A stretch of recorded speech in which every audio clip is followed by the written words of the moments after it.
Hello hi అండి అందరికీ. తాటికాయల season వచ్చేసింది కదా. ఇలా వర్షాకాలం వచ్చిందంటే మనకి తాటికాయలు దొరుకుతాయి.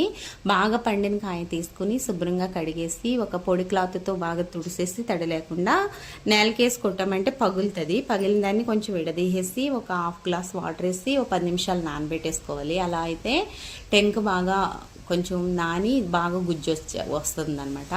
ఇలా నానబెట్టేస్తారు. తర్వాత తొక్క ఇలా తీసేసుకుని 3 టెంకులు విడివిడిగా పెట్టుకుని తొక్క తీసేసిన తర్వాత ఒక జాలి గిన్నె తీసుకుని దాంట్లో ఇలా అనుకున్నామంటే మనకి ఈజీగా గుజ్జు అనేది వచ్చేస్తుంది. కొబ్బరి కూరతో తీసామంటే పీస్ వచ్చేస్తుంది, అంత పీస్ లాగా అనిపిస్తుంది అనమాట. ఇలా అయితే చాలా నీట్గా వస్తుంది.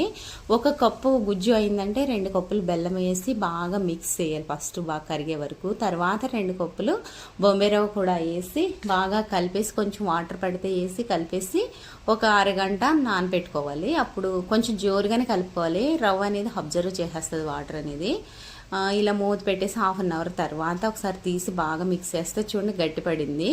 ఎందుకంటే రవ్వ నీరు పీల్చుకుంటుంది.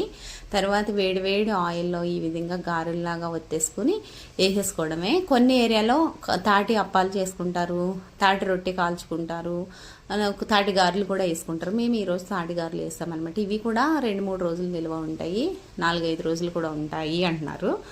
ఇలాగ బాగా ఎర్రగా చిన్న మంట మీద వేయించుకుని తీసేసుకుని ఒక బాక్స్లో పెట్టుకుని తినడమే. చాలా టేస్టీగా ఉంటాయి. ఒకసారి ట్రై చేయండి, ఈ సీజన్లో దొరుకుతాయి కదా. ప్లీజ్ మన ఛానల్ని సబ్స్క్రైబ్ చేసి లైక్ చేయడం అస్సలు మర్చిపోవద్దు.